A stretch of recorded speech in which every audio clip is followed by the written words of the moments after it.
Part 1. Phil Spector. The genius producer and the crime inside the castle. Phil Spector was not a singer standing in front of a microphone. He stood behind everything. A small man with absolute control over an entire era of sound. In the history of rock music, very few figures held the kind of power Phil Spector commanded. When he entered a studio, decisions stopped. Musicians fell silent. Singers waited. Other producers stepped aside. Phil Spector did not collaborate. He ruled. The wall of sound was not just a recording technique. It was a philosophy of dominance. Dozens of instruments layered together. Sound compressed into a single overwhelming mass. No space for individual identity. No room for disagreement. Everything forced into one shape. It mirrored how Phil Spector treated people. He did not listen. He controlled. Inside the studio, Phil Spector was feared. Sessions dragged on for endless hours. Bands were forced to repeat the same passage again and again, not in pursuit of perfection, but exhaustion. Musicians described feeling trapped. Leaving was not an option. Spector brought guns into recording sessions.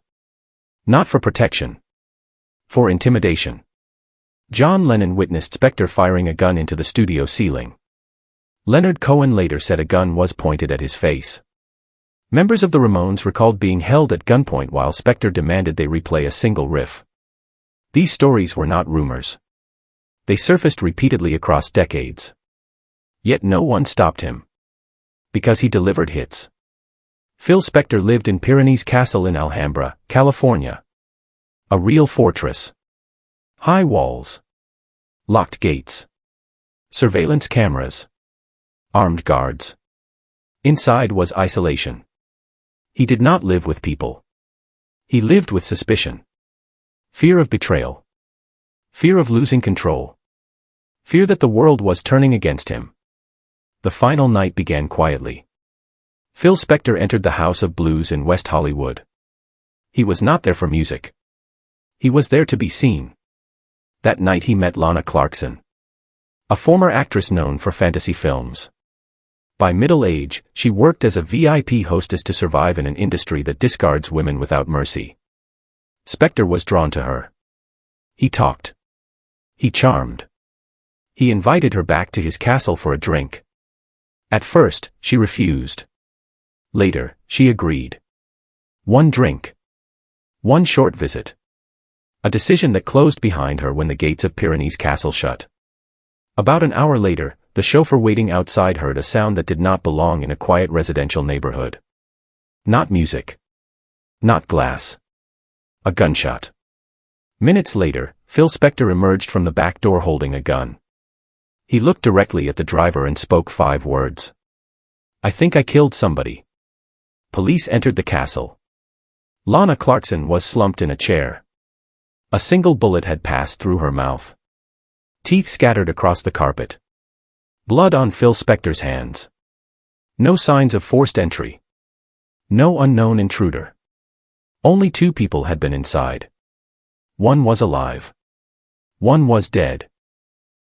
Almost immediately, the story changed. Spector said Lana kissed the gun. He claimed it was an accident. He suggested she was unstable. He turned the dead woman into the problem. A familiar tactic. Blame the victim when she cannot speak. The trial became a spectacle. Phil Spector arrived wearing oversized wigs and theatrical clothing, turning the courtroom into a stage. His legal team attempted to distract, confuse, and discredit. But the prosecution introduced a pattern. Women who had dated Spector came forward. Their stories matched. They described being invited to his home. Trying to leave. Doors locked. Guns drawn. Threats delivered calmly. Control enforced with steel and fear. Lana Clarkson was not the first woman trapped inside Pyrenees Castle. She was the first who did not walk out. The behavior was consistent. Control. Isolation. Firearms. Repetition. A clear pattern that had been visible for years. Yet nothing happened until someone died.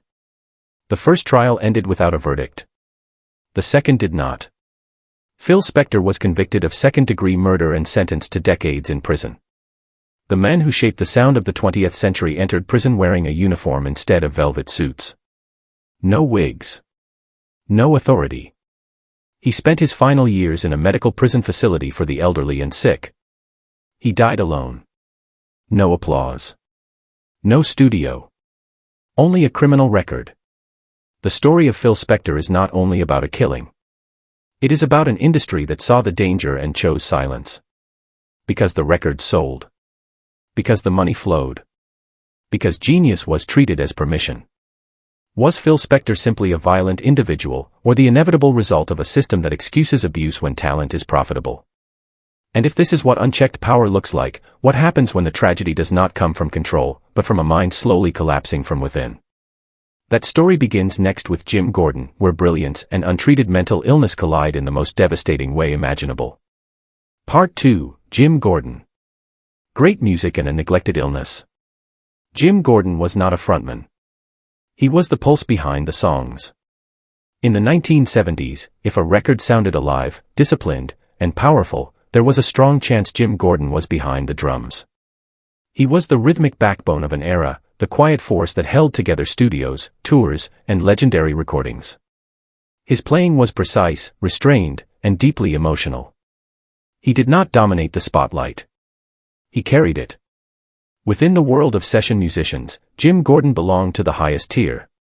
He played with the Beach Boys during their most ambitious period. He worked alongside John Lennon, George Harrison, and countless others. He was trusted in rooms where mistakes were not forgiven. When producers needed reliability, taste, and control, they called Jim Gordon. His hands shaped some of the most enduring sounds in popular music. His reputation extended beyond drums. He co-wrote the haunting piano melody of Layla, a piece so emotionally loaded it became inseparable from longing and obsession. The irony was cruel. The man capable of writing such beauty was slowly losing control of his own mind. The first signs were subtle. Moments of withdrawal. Sudden silences. Blank stares during rehearsals. He would stop playing without explanation, frozen behind the kit as if listening to something no one else could hear. At first, it was dismissed as fatigue. Too many sessions. Too many nights. The industry was built on exhaustion, and no one wanted to look deeper. Then came the violence. Jim assaulted his partner during a tour, an episode that ended the relationship and shocked those who witnessed it. Even then, it was explained away. Stress. Substances. Pressure. In the culture surrounding rock music at the time, erratic behavior was not alarming. It was expected. What made Jim Gordon different was that he asked for help. He entered hospitals. He told doctors about the voices. He explained that something inside his head was screaming at him, keeping him awake, poisoning his thoughts. He was terrified by what he was experiencing. But the system failed him. Doctors treated the visible symptoms. Alcohol use. Drug dependency. They ignored the core illness. He was released again and again without a clear diagnosis, sent back into the world without protection from the hallucinations tightening their grip. Paranoid delusions began to form. Jim became convinced people were plotting against him. Food felt dangerous. Sleep felt unsafe. The voices took shape. They became organized. They merged into a single presence that dominated his thoughts. In his fractured reality, the source of his suffering became his own mother. A woman who, by all external accounts, loved him deeply and feared for his life. In Jim's mind, she transformed into an enemy, a controller, a tormentor who had invaded his consciousness. He isolated himself. He stopped playing music. He stopped eating regularly. He starved because the voices warned him of poison. He withdrew because the voices told him he was being watched. Every day, his internal world grew louder while the external world failed to intervene. The final night did not arrive suddenly. It was the result of years of untreated illness. Jim drove to his mother's home not as a son seeking comfort, but as someone convinced he was ending his own suffering. What happened inside that house was the tragic collision of psychosis and reality. He attacked her with overwhelming force. The act was brutal, driven not by anger in the traditional sense, but by terror and delusion. To Jim, this was not cruelty. It was survival. When police arrived, they did not find a man attempting to escape. They found someone eerily calm, someone who believed the threat had finally been silenced. Jim did not deny what he had done. He explained it plainly. He said he acted to stop the voices. He believed he had no other choice. His confession was not manipulative. It was deeply unsettling because of its sincerity. The trial brought the truth into the open. Psychiatrists testified that Jim Gordon suffered from severe paranoid schizophrenia. They stated clearly that he was disconnected from reality at the time of the act. He was not capable of understanding his actions in the way a healthy person would. Despite this, the court sentenced him to prison. Not a hospital. Not long-term psychiatric care. A cell. The law recognized his illness but did not provide a place to treat it. The drummer who once played alongside legends was reduced to an inmate number. Inside prison, the voices did not stop. Decades passed. Jim aged behind bars, haunted by hallucinations that never fully released their grip. He refused parole hearings, convinced that the system itself was part of the conspiracy against him. He lived as a ghost within the prison walls, his talent irrelevant, his illness unmanaged. Jim Gordon died in custody many years later, having never returned to freedom. His case remains one of the most painful examples of institutional failure in music history. A man whose illness was visible, documented, and ignored until it destroyed more than one life. This story forces an uncomfortable question. Where does responsibility end when reality itself is broken? And as we move forward, the next chapter shifts from illness to obsession, where love, addiction, and chaos collide in the story of Sid Vicious and Nancy Spungen. Part 3, Sid Vicious. A toxic love and death inside a hotel room. Sid Vicious was never meant to be a musician in the traditional sense. He was an image. A weaponized symbol of punk rebellion. Spiked hair, empty stare, leather, and chaos. His real name was Simon John Ritchie, but that identity disappeared the moment punk needed a villain it could worship. Sid did not represent skill or discipline. He represented collapse. That was the appeal. On stage, Sid barely played the bass. Off stage, he lived the role completely. Violence, excess, nihilism. Punk was not just music to him. It was permission to self-destruct in public. And no one enabled that destruction more completely than Nancy Spungen. Nancy was not simply a girlfriend. She was a manager, a caretaker, a supplier, and an accelerant. Their relationship was not love in any stable sense. It was dependency layered on addiction. Sid needed Nancy to function. Nancy needed Sid to exist. Together they formed a closed system where nothing healthy could survive. When the Sex Pistols collapsed, Sid and Nancy fled to New York. They checked into the Chelsea Hotel, a building famous for artists, poets, and decay. The Chelsea was not glamorous by that point. It was permissive. Dealers moved freely. Doors stayed open. Boundaries did not exist. Room 100 became their bunker. Inside that room, time dissolved. Days blurred into nights. Arguments turned violent. Drug use escalated. Friends came and went. Strangers drifted through.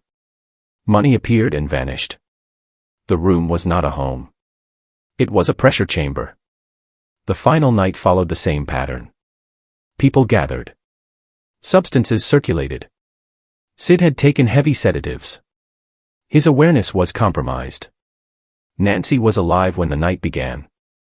She was not alive when morning came. She was found on the bathroom floor with a single deep wound to her abdomen. The weapon was a hunting knife Sid had recently purchased. The knife was present. The blood was real. The room showed no signs of forced entry. No clear struggle. No clear witness. Sid's statements to police were fragmented. He said he did it. Then he said he did not remember. Then he said it was an accident. Then he suggested she fell on the blade. His words shifted because his memory was unstable. Chemicals had replaced clarity. Fear replaced logic. He was arrested and charged. The image of Sid Vicious in handcuffs became instant mythology. The press descended. Headlines transformed a dead woman into a supporting character. The story became a punk romance instead of a crime scene. Sid was released on bail. His label paid. The system moved quickly to protect the asset. But outside custody, Sid collapsed. Without Nancy, the fragile structure holding him together failed completely. He attempted to harm himself. He lashed out at strangers. He drifted from place to place without direction. He was eventually sent to a detention facility to detox. His body survived the withdrawal. His mind did not recover. He was released into the care of his mother, herself deeply entangled in addiction. A celebration was planned.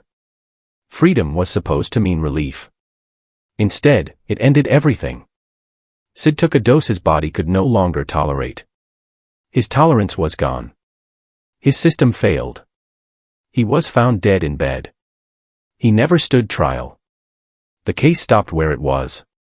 Because Sid died, the legal process ended. No verdict. No final testimony. No resolution. The file was closed. The questions remained. Some believe Sid stabbed Nancy during a blackout. Others suggest an intruder. A robbery. A dealer. The physical evidence points inward. The knife belonged to him. The room was his. The relationship was violent. History settled on a conclusion even without a court ruling. The media did not let the story rest. Sid and Nancy became icons. Shirts were printed. Films were made. Posters were sold. A woman who died became part of a brand. The blood was aestheticized. Tragedy was romanticized. What is often forgotten is that Nancy Spungen was not a symbol. She was a person. Young. Troubled. Alive before that night. The mythology erased her complexity and reduced her death to a footnote in someone else's legend. Sid Vicious remains frozen at the age he died. Forever young. Forever reckless. Forever protected by the idea that chaos excuses consequence. His legacy is not just music or attitude. It is a cautionary portrait of how self-destruction becomes marketable until someone does not survive it. Was this a murder clouded by addiction, or a system that refused to intervene until it was too late? And as punk gives way to something colder and more ideological, the next story moves north, where violence was not accidental, but intentional, in the rise of Varg Vikernes and the black metal underground. Part 4, Varg Vikernes. Power, hatred, and a knife in the night. Norwegian black metal was not born as music alone. It emerged as an ideology. Cold. Isolated. Deliberately hostile to society. In the early 1990s, this scene rejected fame, harmony, and accessibility. It embraced extremity, death imagery, and a radical opposition to religion and modern culture. For some, it was aesthetic rebellion. For others, it became belief. At the center stood two figures. Euronymous, guitarist of Mayhem, positioned himself as the architect. He controlled the record label, the record shop, and the narrative. He spoke constantly about darkness and destruction. Across from him was Varg Vikernes, the sole force behind Burzum.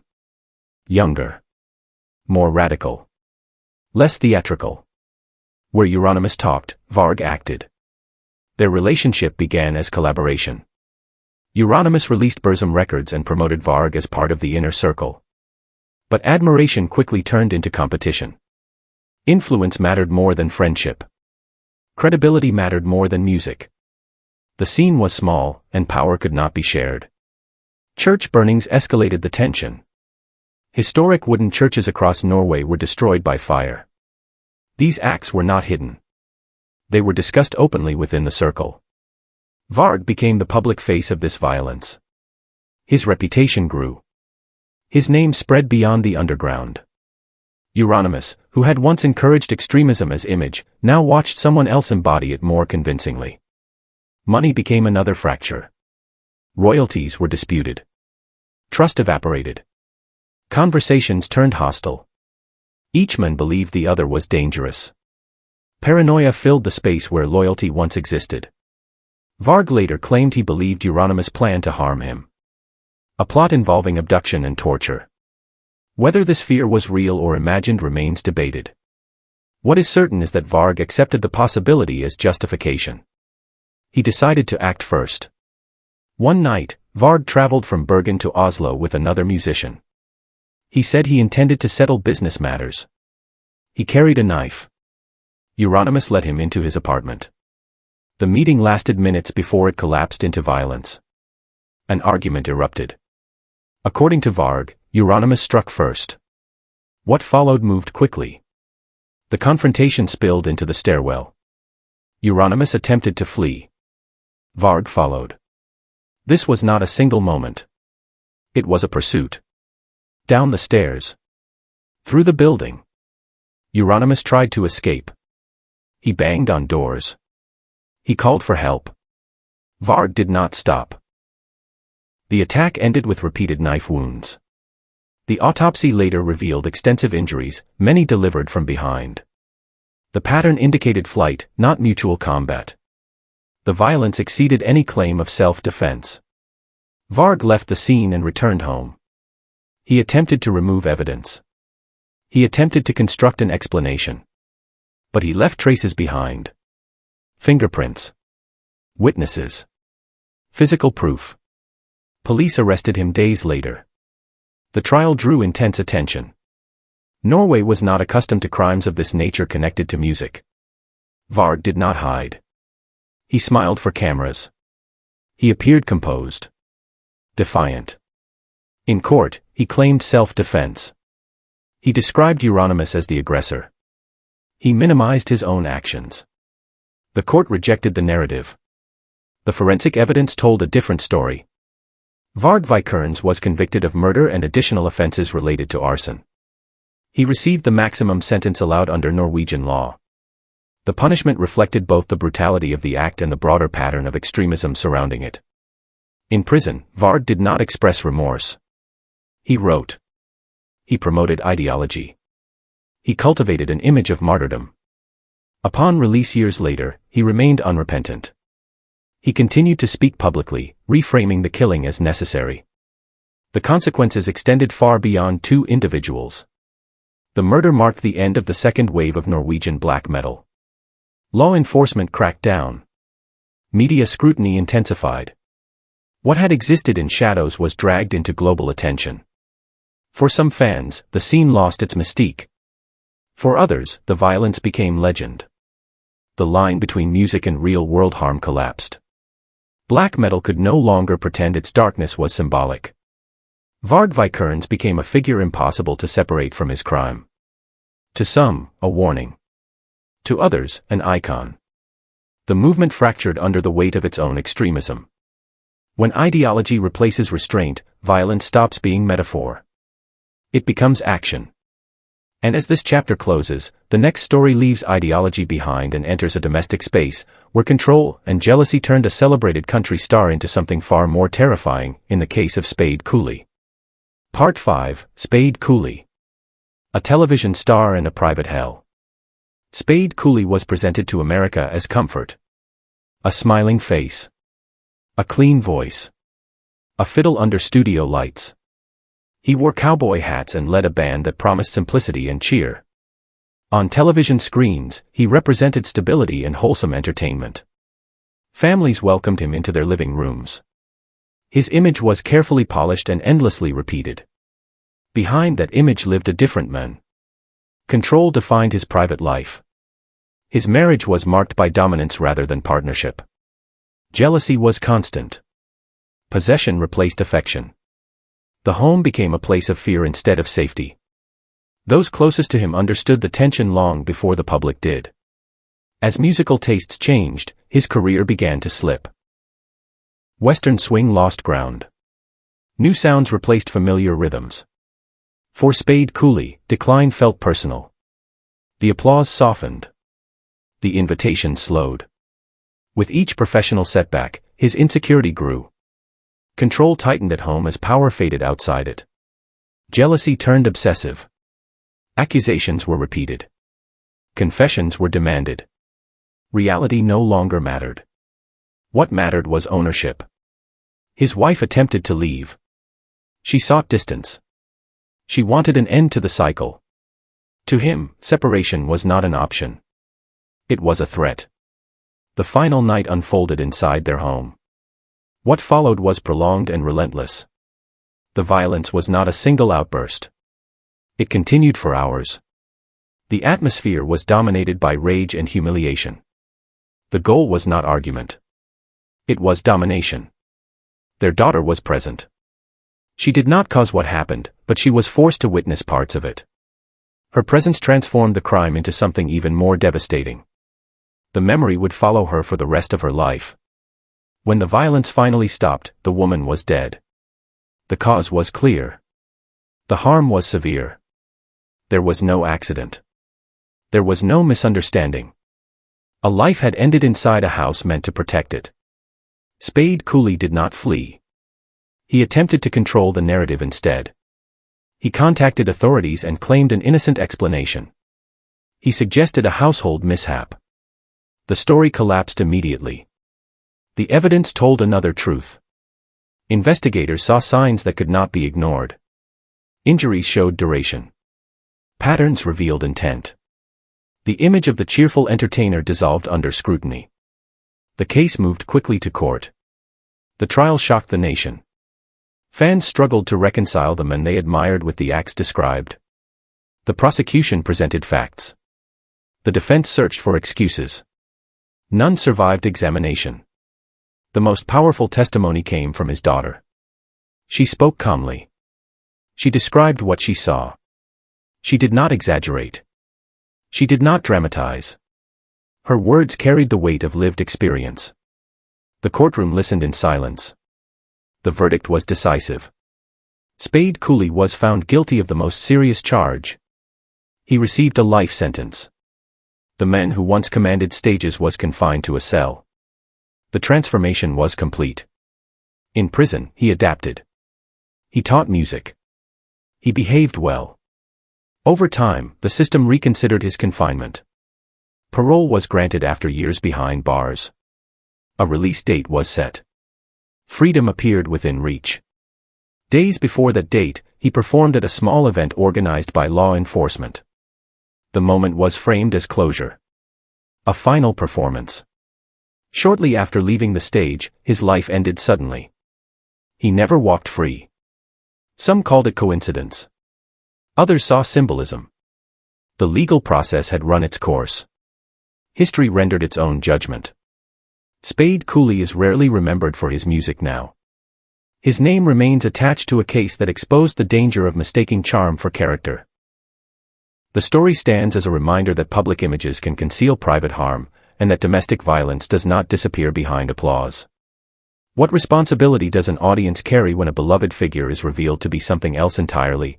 And as we move on, the next chapter shifts from domestic control to creative isolation, where genius and paranoia collide in the life of Joe Meek.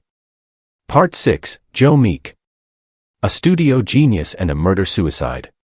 Joe Meek changed recorded sound without asking permission. He built worlds out of echo, compression, and homemade devices. Bathrooms became chambers. Hallways became instruments. He stacked tape and noise until pop music felt futuristic. Long before producers were celebrated, Joe Meek worked alone, driven by obsession rather than approval. Early success arrived quickly. A record he produced reached the top of the charts on both sides of the Atlantic. It proved that innovation did not need large studios or corporate backing. It also isolated him. Joe Meek trusted no one. He guarded his methods.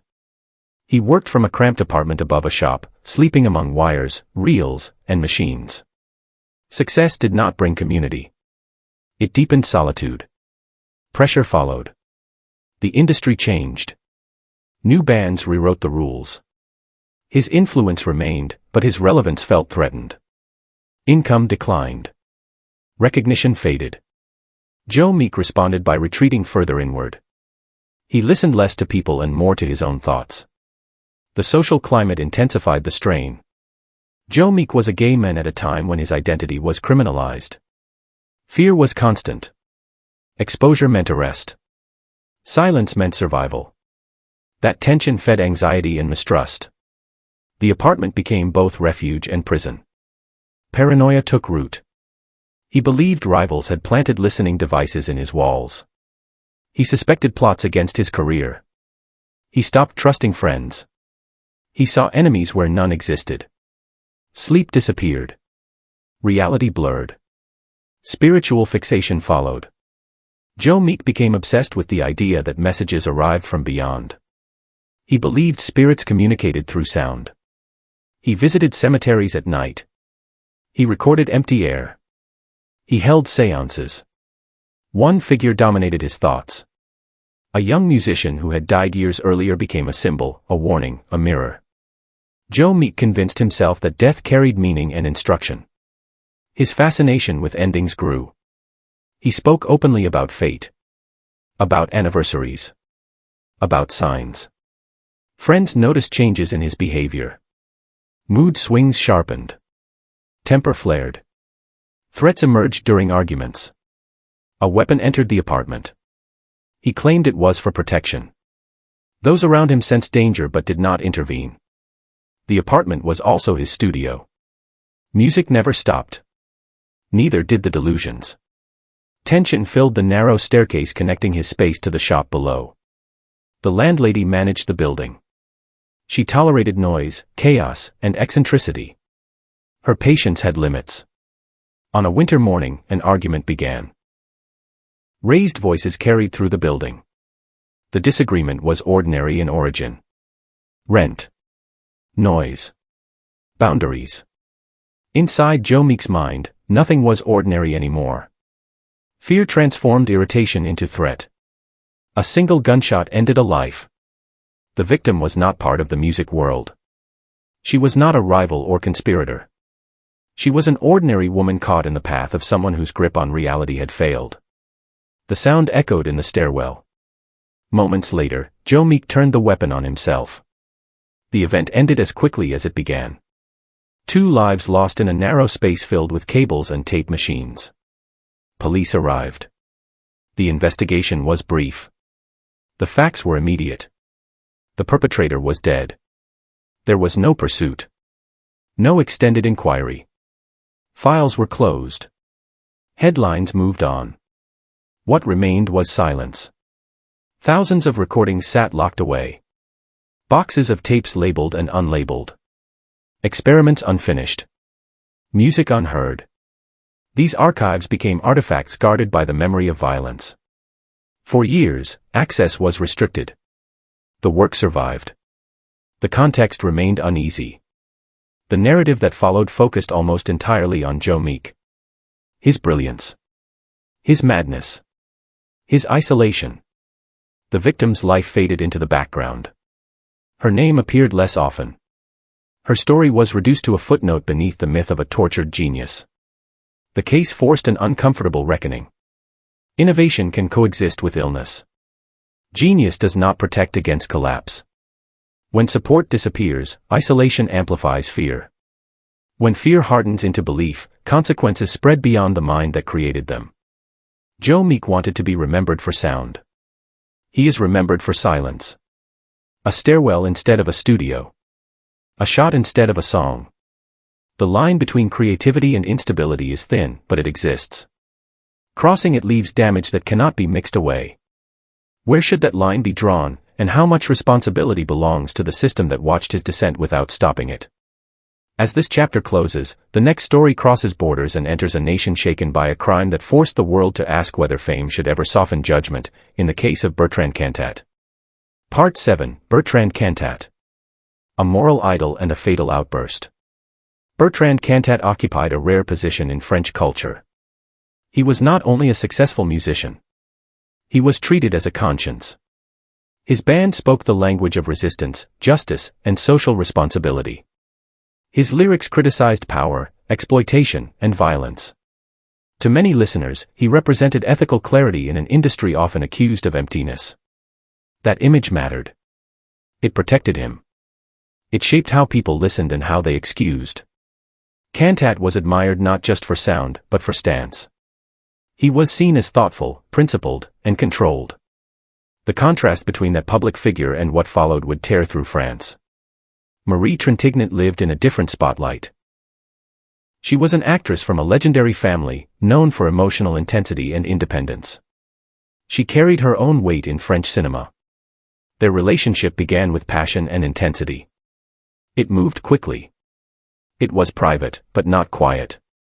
Control entered early. Jealousy followed closely.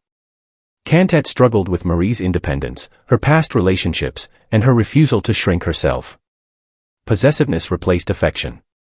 Arguments became frequent. Friends noticed tension. The relationship did not stabilize. It tightened. They traveled together for work. In a hotel far from home, isolation removed witnesses and boundaries. What happened that night was not a misunderstanding. It was sustained violence. An argument escalated. Control collapsed into rage. Marie was struck repeatedly. The injuries were severe. The force was undeniable. This was not a single moment of loss of balance or restraint. It was a sequence. Each blow added weight. The damage accumulated. What followed mattered as much as what came before. Marie was left unconscious. Her condition was critical. Instead of immediate medical intervention, hours passed. Calls were made. Conversations happened. Help did not arrive. Time became a silent accomplice. When assistance was finally sought, the delay had already taken its toll. Marie was transported to a hospital. Doctors worked to reduce swelling in her brain. The effort was not enough. She never regained consciousness. Days later, she died from her injuries. The shock was immediate and national. France struggled to process the facts. The men who sang against brutality stood accused of lethal violence. The victim was beloved. The story crossed borders. Legal proceedings took place outside France, adding complexity and distance. In court, Cantat acknowledged responsibility but minimized intent. He described the event as an accident, a loss of control, a moment gone wrong.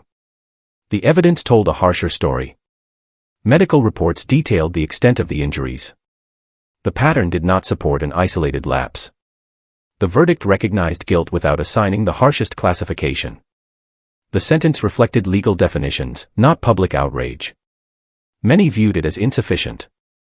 The idea that a famous man could cause such harm and receive limited punishment ignited protests and debate. The anger intensified when Cantat was released early. Legal provisions allowed it. Public opinion rejected it. To Marie's family and many others, justice felt incomplete. The wound reopened when Cantat attempted to return to public life. He reappeared on stages. He recorded music. Some venues welcomed him. Others refused. Audiences divided sharply. Supporters argued separation of art and act. Critics saw indifference to the victim. Demonstrations followed performances. The country argued with itself.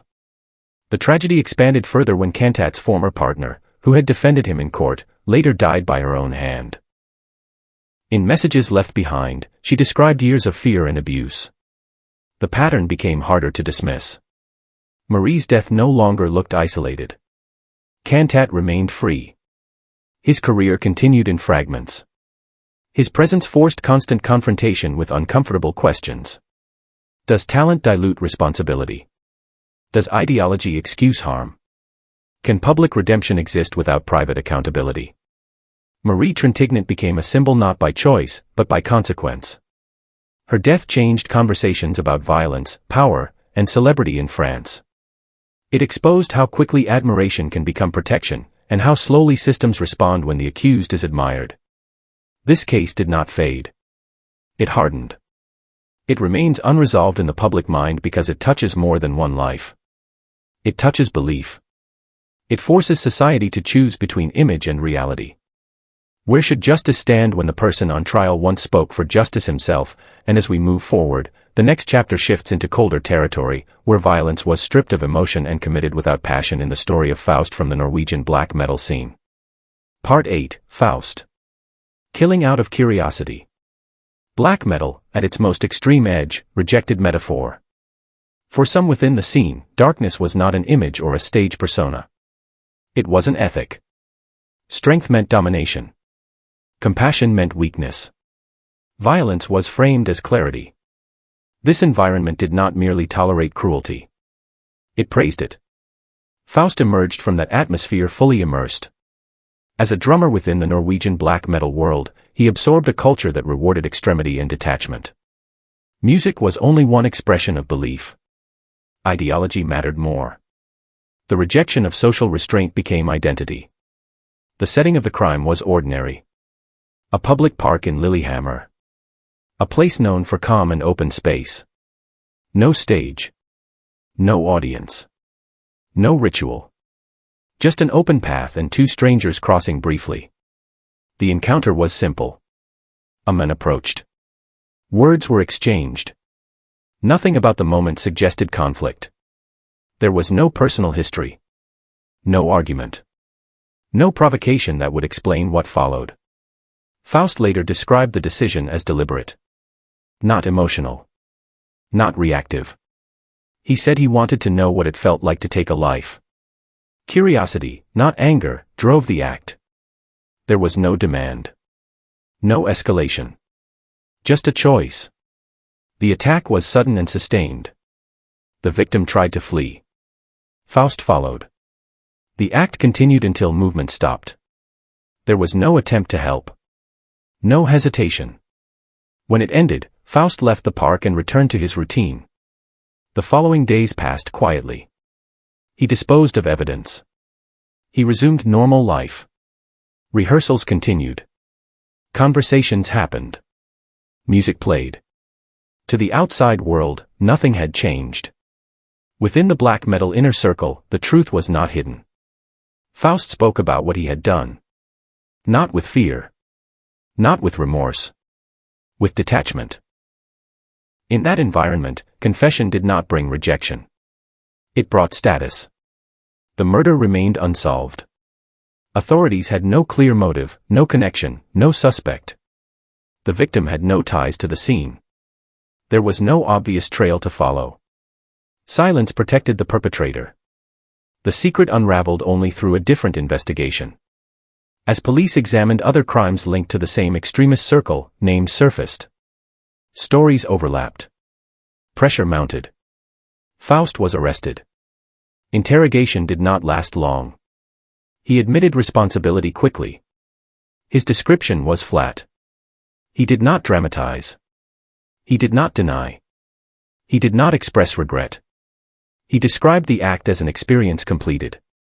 The court heard the facts.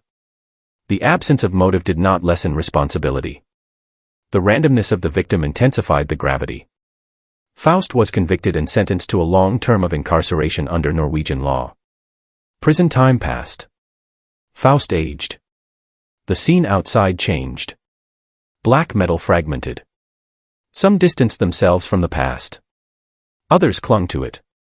When Faust was released, debate followed him. He returned to music.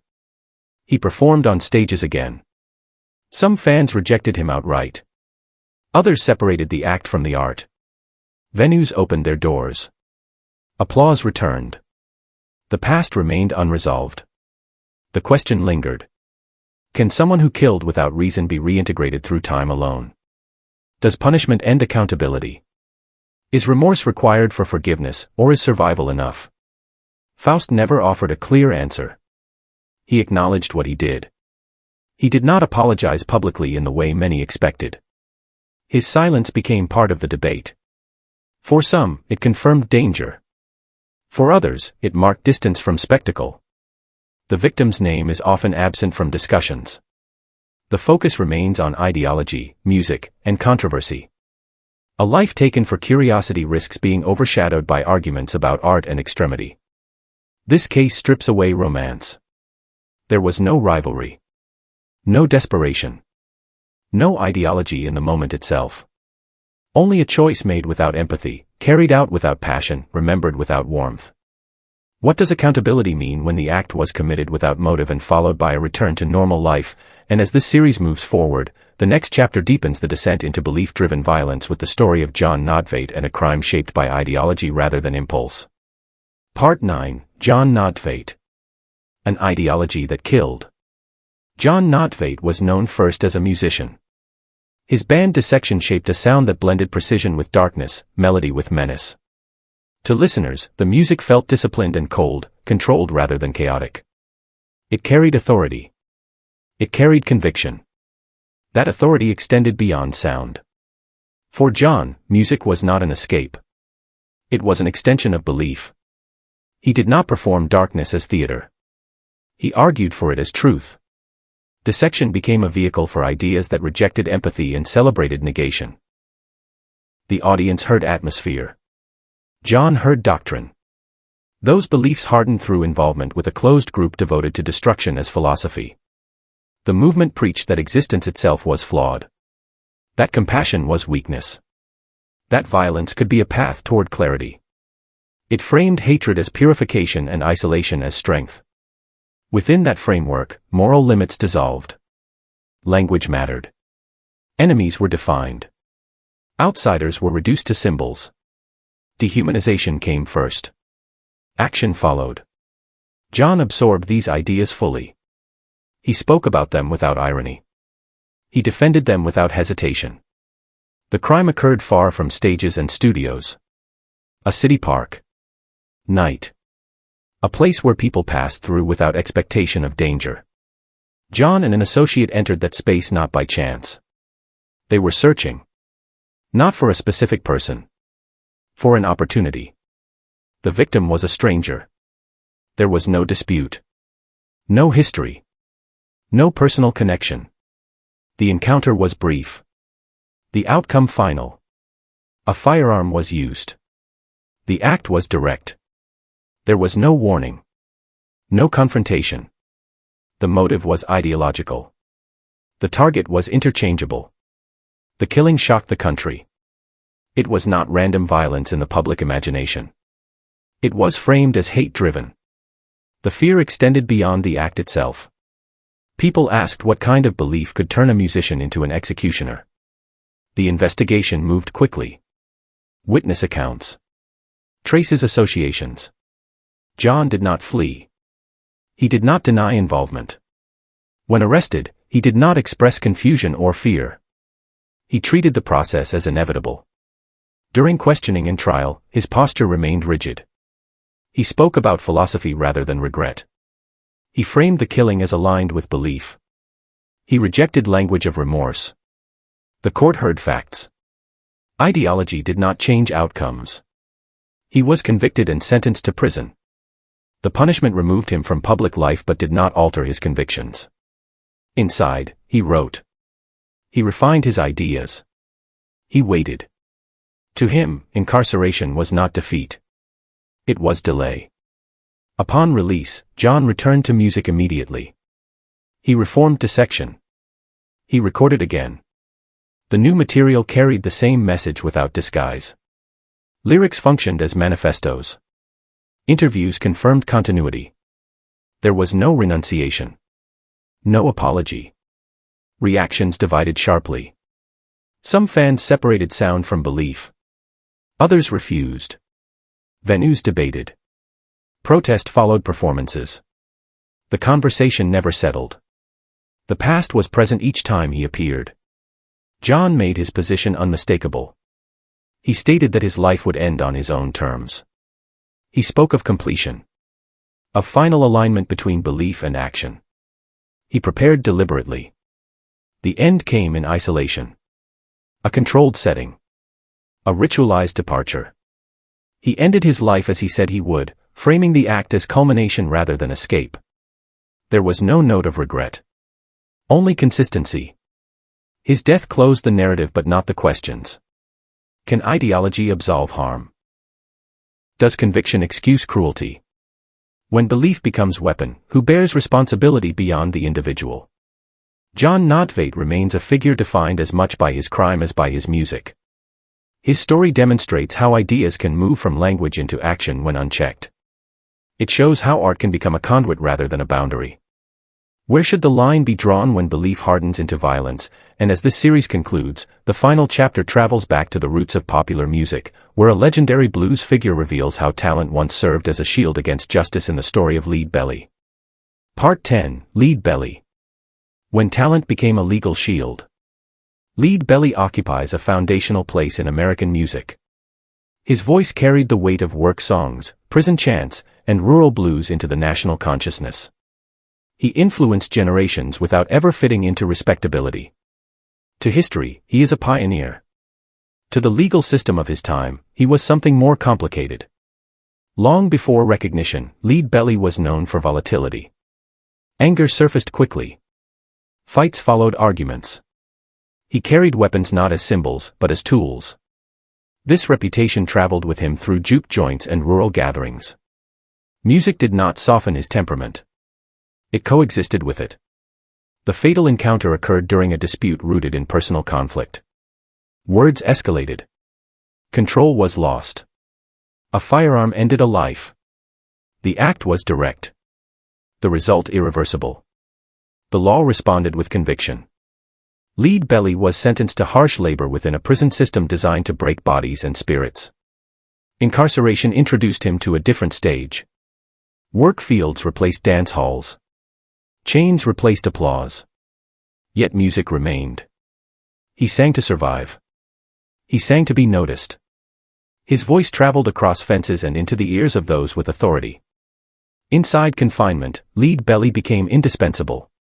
He worked hard. He learned songs. He composed new ones. He shaped his identity as both inmate and performer. When officials visited, he performed.